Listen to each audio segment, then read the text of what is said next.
Assalamualaikum warahmatullahi wabarakatuh. Ketemu lagi dengan saya, Puput Arianto, ya, salah satu dosen di Prodi Pendidikan Bahasa Inggris di Fakultas Adab dan Bahasa IAIN Surakarta. Baik, pada video kali ini kita akan melanjutkan pembahasan kita dari video kemarin, ya. Kalau kemarin kita sudah membahas mengenai inversion in the context of place expression, but today we would like to move to another materials. This is invert the subject and verb with negative. Ya, jadi ada kata-kata negatif di sini. Negatif itu berarti sesuatu yang tidak positif, ya. Kalau orang menikah negatif itu berarti tidak jadi hamil, ya. Tapi kalau di sini beda, kita tidak membahas kehamilan, ya. Tapi we are going to talk about pembalikan kalimat yang di dalamnya dikarenakan ada diawali oleh kata-kata negatif. Oke, sebelumnya before we continue, I'd like to show you about what are the words that becoming the indicators of negative. Here, the subject and verb can also be inverted after certain negatives and related expressions. When negative expressions such as no, not, or never came at the beginning of a sentence, subject and verb are inverted. Ya, jadi selain kemarin ada place expression, ternyata negatif ketika di awal kalimat itu juga memberikan sumbangsih terhadap pembalikan posisi subjek dan juga verb, ya. Nah, indikator negatif dalam suatu kalimat itu apa? Ternyata ada no, ada not, ada never. Ini hanya contoh saja, ya. Jadi ketika when you are finding the sentence which is stated, which is initiated by the verb no, not, never, or another negative, then the verb after it should be in the form of verb, ya. Antara subjek dan verbnya itu harus dibalik, diubah, jangan ditata sesuai urutan awalnya. Tapi nanti agak berbeda dengan yang tadi, akan saya kasih tahu nanti, ya. For example, we have number one, not once did I miss a questions. Not once did I miss a questions. Ini kalau konstruksi normal adalah begini, ya. I did not miss any single questions. Itu kalau normal, ya. Sehingga kalau di telinga orang Indonesia, konstruksi kalimat ini menjadi aneh, ya, karena kita jarang mendengarkan. Di antara inverted sentence ini yang paling aneh nanti. Not once did I miss a questions. Saya tidak pernah ketinggalan satu pertanyaan pun. Ya, ini adalah kenapa di sini kok tidak I did miss atau I missed, karena di sini not once itu adalah negatif dan dia juga terletak pada awal kalimat sehingga dia mempengaruhi konstruksi kalimat setelahnya. Maka setelah not once itu diikuti oleh verb. Verb yang mana? Ternyata nanti dari ketiga contoh, verbnya ini adalah kata kerja bantu. Tidak langsung miss, tapi pakai did.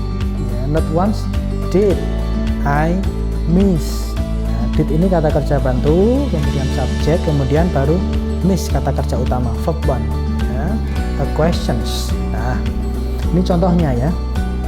For the second, we have never has Mr. Jones taken a vacation.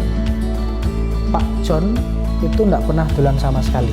Nah, itu kalau normal, ya. Kalau normalnya begini, Mr. Jones has never taken a vacation. Itu kalau normal, ya. Tetapi in this sentence itu diawali oleh never. Sekali lagi, tidak wajib bagi kita untuk memulai sebuah kalimat dengan kata negatif. Akan tetapi kalau suatu kalimat itu diawali oleh kata negatif, maka kata yang mengikutinya itu harus berupa kata kerja. In this case, kata kerjanya adalah kata kerja bantu, ya. Has, did, can. Nah, setelah subjek itu baru kata kerja utama, ya. Never has Mr. Jones taken a vacation. Ya. Pak Jones tidak pernah dolan sama sekali. Yang ketiga, at no time can the woman talk on telephone. Oke, jadi at no time ini juga negatif. Can itu kata kerja bantu, the woman talk to telephone. Ini juga sama, ya. Sekarang kita lihat only in extremely dangerous situation bla bla bla stopped.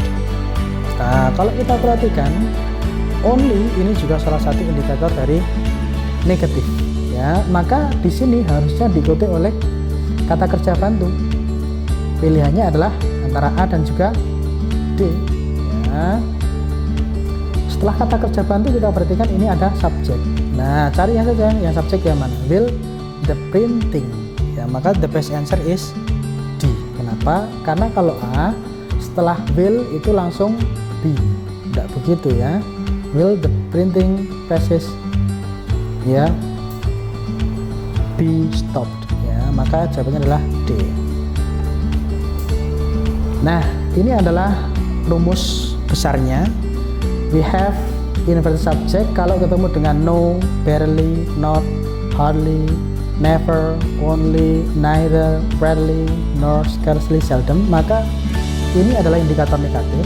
Ketika kata-kata ini berada di awal kalimat, maka setelahnya itu adalah kata kerja ya, bisa kata kerja bantu kalau itu ada kata kerja lain, ataupun to be kalau diikuti oleh adjektif di sini. Rarely were they so happy ya. Contohnya begini ya, ini ada dua yang sudah dikerjakan. Never the boy wrote to his sister ya. Ini ada kata ini incorrect. Kenapa? Karena dia diawali oleh negatif ya. Never the boy wrote, harusnya setelah negatif itu apa? Kata kerja bantu. Karena dia wrote, maka never did the boy write to his sisters, harusnya begitu ya. Nomor 2, on no occasion did they say that to me. Ini sudah correct. Kenapa? Karena setelah on no occasion, setelah negatif itu adalah kata kerja bantu did diikuti oleh subjek diikuti oleh kata kerja. Ini adalah contoh-contoh mengenai inverted subject and verb with negative ya. Dan nanti teman-teman you can continue on doing these exercises starting from number 3 until 10 on our class in Edmodo. And if you have further questions, further query, you can send to our WA group ya. Semangat belajar dan ketemu lagi di pertemuan selanjutnya. Cayo.